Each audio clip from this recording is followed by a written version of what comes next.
Hello दोस्तों। प्रश्नावली 3.6 चल रही है। गणित पढ़ा रहे हैं कक्षा 10 के लिए। निर्देशांक ज्यामिति चल रही है और इस की किताब हमारे पास है। और यहाँ पे हमने इस प्रश्नावली में 10 तक के क्वेश्चंस को हल कर लिया था। इस वीडियो में हम आगे के क्वेश्चंस को थोड़ा सा ध्यान से देखेंगे, समझेंगे बात को और आगे बढ़ाएंगे।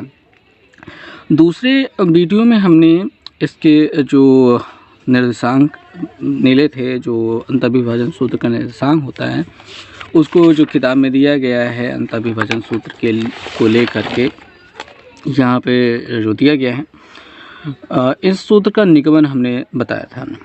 और मैं आपको बता दूं कि ये एग्ज़ाम में नहीं आता है। मैंने अभी इतने सालों से मैं पढ़ा रहा हूँ, मैंने अभी तक इसे कभी नहीं पढ़ाया था ऑफलाइन क्लासेस में।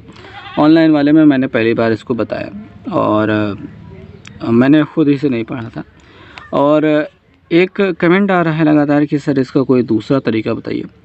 भाई जो तरीका आता था किताब में लिखा है वो हमने बता दिया, और कोई तरीका अगर हमें मिलेगा तो हम वीडियो बना देंगे उसके लिए।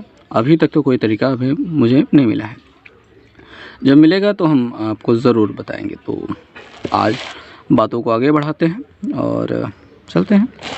वैसे मैं आपको एक आइडिया दे देता हूँ कि अगर आप चाहें तो ऐसा कर सकते हैं। यहाँ की लंबाई आपको मालूम है, यहाँ की लंबाई आपको मालूम है, पाइथागोरस थ्योरम लगा देंगे m1 बराबर, और यहाँ की लंबाई आपको मालूम है, और यहाँ नीचे वाली और ऊपर वाली और यहाँ वाली लंबाई मालूम है आपको m2। तो यहाँ पे भी पाइथागोरस प्रमेय लगा दीजिए।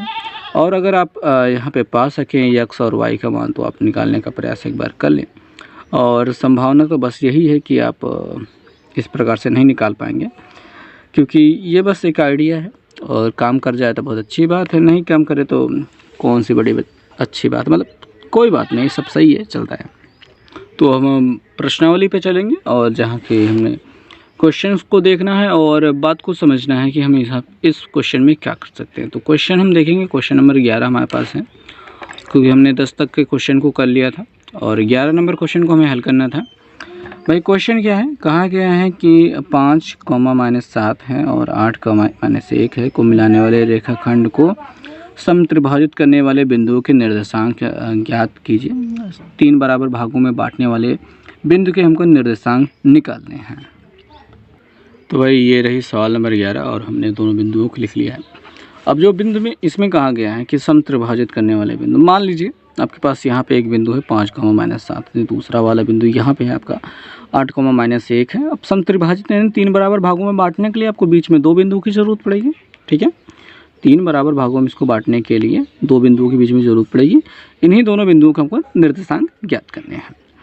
अब यहाँ पे मान लेते हैं, देखिए ये ए हो गया, इसको बी मान लेते हैं, और यहाँ पे क्यू, पी क्यू मान लेते हैं। अब पी के निर्देशांक हम यहाँ पे निकालने के लिए शुरू करते हैं। तो यहाँ पे हम लिखेंगे पी के निर्देशांक के लिए। तो भाई पी के निर्देशांक के लिए जो पी का निर्देशांक हम मान लेते हैं वो एक्स वाई मान लेते हैं। अपना जो ए का मिला है 5, -7 जो मिला है ये x1 और y1 हो जाता है, और जो बी के निर्देशांक है वो 8, जो -1 है वो x2 और y2 मान लेते हैं। हो गया, हमने मान लिया। साथ में हम यहाँ पे अभी रेशियो को समझ लेना चाहिए हमको। एक m1 अनुपात m2 जो रेशियो हो रहा है वो कितना बनेगा वो हम देख लेते हैं। तो इस बिंदु के लिए अगर आप इधर वाला हिस्सा देखेंगे तो वो 1 के बराबर है। वैसे तो सभी 1-1 के बराबर है क्योंकि सभी बराबर हैं, और इधर वाला हिस्सा पूरा देखेंगे तो 2 के बराबर है। तो ये 1:2 मिल रहा है। अगर आप समझ पाएँ तो समझना ही चाहिए आपको। भाई यहाँ से देखेंगे इधर की ओर आपको एक हिस्सा दिखाई दे रहा है, इधर की ओर आपको 2 बराबर हिस्से दिखाई दे रहे हैं, 2 हिस्से हैं। तो इन दोनों का योगफल अगर करेंगे तो 2 के बराबर ही आएगा। रेशियो क्या हो जाएगा, 1:2, यही अनुपात आपका हो जाएगा। तो आप अगर आपने अनुपात को समझ लिया है तो अब हम सूत्र को यहाँ पे प्रयोग करेंगे। तो x = क्या होता है, x1 m2 plus x2 m1 upon m1 plus m2। हमको इसके लिए x की वैल्यू चाहिए। तो x1 क्या है अपना, ये 5 है, उसमें गुणा करेंगे 2 से, ये अनुपात m2, प्लस x2 क्या है 8 है, और उसमें गुणा करेंगे अनुपात बोलना 1 से बटे 1 प्लस 3। तो यहाँ पे हो जाएगा 5 दूनी 10 प्लस 8 एकम 8 प्लस 4 हो जाएगा। सॉरी यहाँ पे मैंने 2 लिखना चाहिए था, मैंने 3 लिख दिया है। तो यहाँ पे 3 ही आएगा, 1 और 2 जोड़ने पर 3 ही आएगा। तो इनको जोड़ने पर हो जाएगा 18/3 और 3 छंग 18 होता है, तो यहाँ पे 6 आ जाएगा। एक्स की वैल्यू आपको 6 मिल गई है। वाई की वैल्यू हम यहाँ पे निकाल लेंगे। वाई की वैल्यू के लिए y1 m2 plus y2 m1 upon m1 plus m2, ये आपका फार्मूला हो गया। और इसके लिए जब y की वैल्यू हम निकालेंगे तो हमको क्या मिल जाएगा, y1 अपना क्या है -7, गुणते करेंगे m2 यानी कि 2 प्लस y2 यानी कि -1, ठीक है, और गुणते 1 यहाँ पे हो गया बटे 1 + 2 हो जाएगा। तो यहाँ पे 7 दूनी है 14 और प्लस 1 का नाम 1 -1 हो जाएगा बटे 2 1 3 हो जाएगा। और 14 1 दोनों लोग माइनस में हैं तो -15 हो जाएगा बटे 3, 3 × 5 = 15। तो ये -5 आपको मिल गया है। अब यहाँ पे लिखेंगे अतः P के निर्देशांक 6, -5 हैं।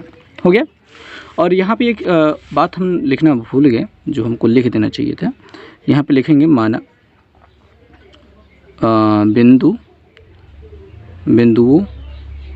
ठीक है, बिंदुओं A यानी कि 5 - 7 तथा B 8 - 1 को P तथा Q बिंदु को मिलाने वाले रेखाखंड को मिलाने वाले रेखाखंड को P तथा बिंदु P तथा Q समत्रिभाजित करते हैं,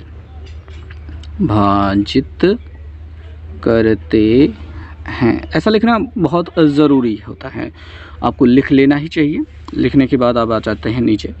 हमने P के निर्देशांक तो निकाल लिए हैं और अब Q के निर्देशांक के लिए हम यहाँ पे चलेंगे, काम को शुरू करेंगे। तो हम भाई Q के निर्देशांक के लिए अब काम करेंगे। निर्देशांक के लिए क्या होने वाला है वो हम थोड़ा सा ध्यान से समझेंगे। भाई अपना बिंदु A यहाँ पे था जिसके निर्देशांक हमने लिखे थे 5 और -7, और यहाँ पे B था जिसका था 8, -1, और ये B हम लिख लेते हैं। इनको मिलाने वाला ये रेखाखंड हो गया। 3 बराबर भागों में बांटने वाले 2 बिंदु P Q हो गए। Q के निर्देशांक ज्ञात करने हैं। यहाँ पे Q वाला देखेंगे, यहाँ से यहाँ तक हिस्सा 2 हो जाएगा और 1 हो जाएगा। यही अनुपात चेंज होगा और बाकी सारी चीज़ें वही होंगे। तो यहाँ पे जो अपना Q होगा उसके लिए अपना क्या लिखेंगे, x और y ही लिख लेंगे। और A जो अपना बिंदु है वो 5, -7 तो है ही, ये x1 y1 है। और जो B है वो 8, -1 है ही, ये x2 और y2 है। और साथ में हमारा जो m1 अनुपात m2 का मान मिला है वो क्या मिल गया है, अभी 2:1 मिल गया है। ये हमारे बातें हो चुकी हैं। और यहाँ पे एक छोटी सी बात ध्यान देने वाली ये भी रहेगी कि अगर आप x1 इसे लेते हैं तब ये 2:1 चलेगा, ठीक है। अगर मान लीजिए आप x1 इसे ले लेते हैं, सपोज़ आपने उल्टा करने की कोशिश की, इसको ले तो भाई 1:2 रखना पड़ेगा, थोड़ा सा चेंज हो जाएगा। खैर ज़्यादा कंफ्यूज ना रहें, इसको 1 माने, इसको 2 माने, और यहाँ पे 2:1 जो अनुपात मिल गया है वो आप रखेंगे तो आपका एकदम क्लियर रहेगा, कोई दिक्कत नहीं होने वाली। बाकी आप इसमें कोई भी अपने प्रकार से फेरबदल करके कुछ नया मज़ेदार खेल खेल सकते हैं कि भाई हमने कुछ नया तरीका इसमें ढूंढ लिया है इसको हल करने का। तो ये आपके लिए एक बहुत बड़ी अचीवमेंट हो जाएगी।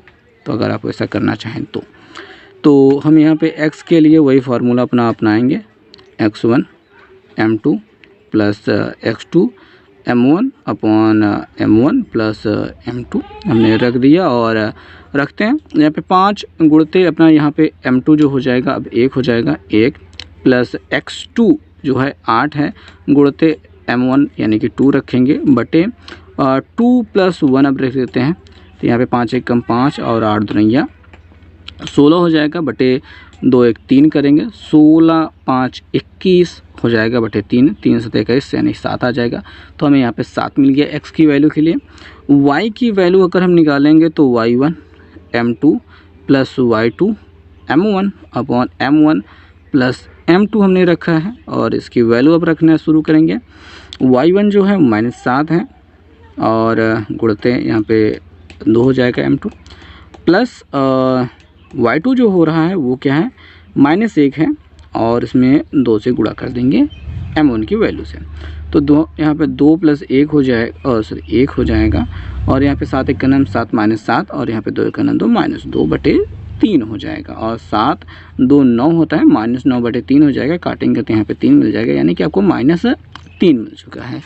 तो यहाँ पे लिखेंगे अतः Q के निर्देशांक, ठीक है, क्या मिल गया आपको 7, -3 ये मिल गए हैं, ठीक है, आप ऐसा लिख देंगे। और आखिर में आप लिखना चाहेंगे तो आप ये भी लिख सकते हैं इस प्रकार, बिंदुओं A जिसके निर्देशांक हम लिख लेते हैं 5, -7 तथा B 8, -1 को मिलाने वाले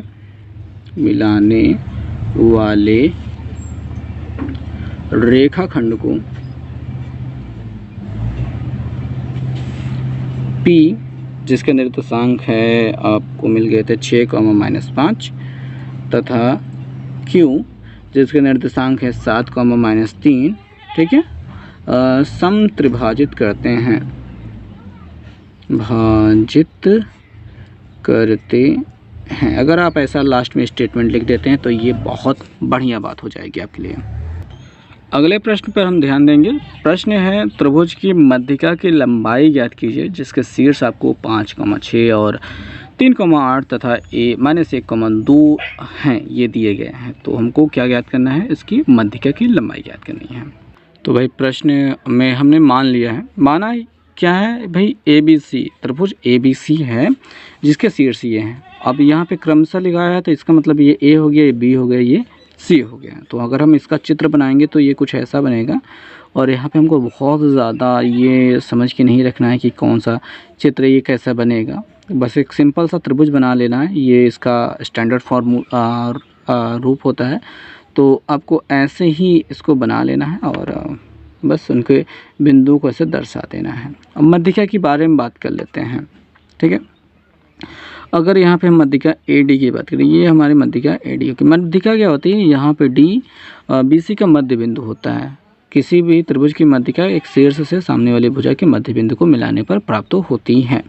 तो हमारे पास मध्यिका हमको पता चल गई है। तो अब ये मध्यिका AD हमको याद करनी है, ठीक है। तो यहाँ पे हम लिखेंगे मध्यिका AD, ठीक है। ये जो मध्यिका है AD हमको याद करनी है। तो AD याद करनी है, मध्यिका AD याद करनी है। तो मध्यिका AD के लिए भाई यहाँ पे D के पहले निर्देशांक याद करने पड़ेंगे, ठीक है। मध्यिका AD के लिए हम यहाँ पे आ जाते हैं। मध्यिका AD के लिए भाई A के निर्देशांक हमको पता है, D के निर्देशांक हमको नहीं पता है, तो D के निर्देशांक हमको यहाँ पे ज्ञात करने पड़ेंगे। तो हम D के निर्देशांक पहले ज्ञात कर लेते हैं। भाई यहाँ पे लिखेंगे चूँकि D BC का मध्य बिंदु है, ठीक है, मध्य बिंदु है, तो भाई D के निर्देशांक की बात कर लेते हैं। वो क्या मिल जाएगा, अब भाई यहाँ पे 3, ठीक है, 3 है और 1 को जो प्लस किया जाएगा, ठीक है, -1 का प्लस करेंगे बटे 2 करेंगे और कॉमा लगाएंगे, 8 + 2 करेंगे, 8 + 2/2 करेंगे। ये आपके निर्देशांक ज्ञात करने होंगे, मतलब मिलना शुरू हो गया। 3 में से 1 घटाने पर 2/2 बन जाएगा और यहाँ पे ये हो जाएगा, सॉरी 10/2 बन जाएगा और यहाँ पे 1,5 मिल जाएगी। ये आपके निर्देशांक हो गए, ठीक है। तो यहाँ पे हम AD, ठीक है, मध्यिका AD बराबर करेंगे क्या, √x1 - x2 whole square plus y1 - y2 whole square करेंगे। भाई x1 क्या है, अपना A ले लेते हैं, भाई A लिख लेते हैं हम। यहाँ पे A कितना हो गया, यहाँ पे 5,6 था और यहाँ पे D अपना जो हो रहा है वो 1,5 है, ठीक है, ये D क्या हो गया। रखते हैं 5 - 1, 5 minus 1 whole square plus 6 minus 5 whole square. तो यहाँ पे घटाने पे क्या मिल जाएगा, 4 स्क्वायर मिल जाएगा और यहाँ पे 1 स्क्वायर मिल जाएगा। यहाँ पे 4 चौके 16 हो जाएगा और ये 1 हो जाएगा और यहाँ पे √17 हो जाएगा, ये इकाई। ठीक है। AD मध्यिका AD की लंबाई आपको ये मिल चुकी है। अभी आपके पास 2 मध्यिकाएँ और हैं, ये वाली एक मध्यिका है और ये एक दूसरी मध्यिका है। हम यहाँ पे BE लिख लेते हैं और यहाँ पे CF लिख लेते हैं। तो भाई हम पहले E के निर्देशांक निकालेंगे। अब थोड़ा सा जल्दी काम करेंगे। E के निर्देशांक हम थोड़ा सा जल्दी से निकाल लेते हैं। इन दोनों को जोड़ेंगे, 5 और 1, 5 में से 1 घटाने पे 4, 4 का आधा 2 मिल जाएगा और 6 2 8 होता है, 8 का आधा 4 होता है। इसके निर्देशांक ये मिल गए। 3 और 5 का योगफल 8 होता है, उसका आधा 4 हो जाएगा।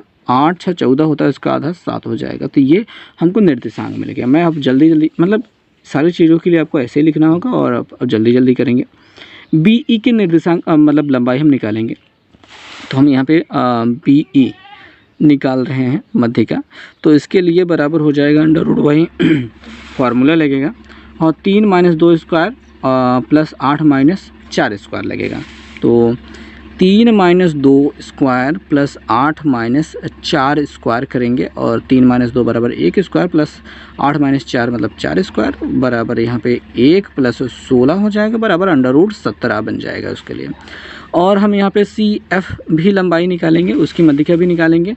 तो भाई यहाँ पे देखेंगे क्या इसकी लंबाई होगी, 4 माइनस 1 होगा। ठीक है, 4 यहाँ पे 4 माइनस 1 जब करने लगेंगे तो माइनस माइनस ये प्लस हो जाएगा। 4 माइनस 1 का मतलब स्क्वायर 5 स्क्वायर हो जाएगा और 7 माइनस 2 बराबर 5 स्क्वायर बनेगा। तो हमने यहाँ पे लिखा 4 माइनस 1 का स्क्वायर, ठीक है, और प्लस 7 माइनस 2 स्क्वायर, ऐसा किया। तो यहाँ पे 4 माइनस 1 बराबर हो जाएगी प्लस, ठीक है, यहाँ पे 4 प्लस 1 स्क्वायर बन जाएगा और यहाँ पे 5 स्क्वायर बन जाएगा। यहाँ पे जोड़ेंगे तो 5 स्क्वायर प्लस 5 स्क्वायर बराबर आपको 25 और 25 मिल जाएगा और यहाँ पे जोड़ेंगे तो आपको मिल जाएगा 50 और वर्गमूल निकालेंगे तो 5√2 मिल जाएगा, ये इकाई हो जाएगी। तो मध्यिका आपको कई प्रकार की मिल गई, ये 2 प्रकार की मध्यिकाएँ मिल गई और ये एक तीसरी प्रकार की मध्यिका मिल चुकी हैं। ठीक है, तो तीनों मध्यिकाएँ आपने ज्ञात कर ली हैं, ऐसे ही तीनों मध्यिकाएँ आपको ज्ञात भी करनी हैं। तो आपको समझ में आया कि किस प्रकार से बातें होने वाली हैं। जो काम हमने यहाँ पे इसके लिए किया है, डी के निर्देशांक के लिए ऐसा लिखा है, वैसे ही आपको ई के निर्देशांक और एफ के निर्देशांक के लिए लिखना होगा और मध्यिकाएँ BE और CF को ज्ञात करना होगा। तो थोड़ा सा काम मैंने आपके लिए छोड़ दिया है, जो आप खुद कर पाएंगे। बहुत अच्छी सी बात है भाई, आराम से हो जाएगा, ऐसा कोई बहुत बड़ी समस्या नहीं होने वाली है। और ये जो 13 नंबर सवाल है बहुत आसान से प्रश्न है और इसको भी आप देख सकते हैं, देखते रहें, क्वेश्चन पढ़ते हैं और आगे का काम हम अगले वीडियो में करेंगे। फिलहाल अभी क्वेश्चन पढ़ेंगे। बिंदुओं 3 और 3, -4 तथा 1 और 2 को मिलाने वाले रेखाखंड को P तथा Q 3 समान भागों में बांटते हैं। P और Q के निर्देशांक ये आपको दिए गए हैं। P और Q के मान ज्ञात करने, ये स्मॉल p और स्मॉल q के मान ज्ञात करने हैं। अगर मैं आपको बताऊं कि सवाल नंबर 11 जैसे हमने किया था, समत्रिभाजित करने वाला काम वही यहाँ पे करना है, लेकिन उसमें 13 नंबर क्वेश्चन में थोड़ा सा कम काम करना है, क्योंकि एक बिंदु तो आपको दिया ही जा चुका है, बस P के लिए आपको ज्ञात करना है। इसके लिए x का मान ज्ञात करना है, इसके लिए y का मान ज्ञात करना है। काम वही पूरे तरीके से होने वाला है और आप इसको कर भी पाएंगे, इसकी मुझे उम्मीद है। आप इसको एक बार करने का प्रयास करें और बताएं कि आपको उत्तर मिल गया है। तो मिलेंगे हम अगले वीडियो में, तब तक के लिए बहुत बहुत धन्यवाद।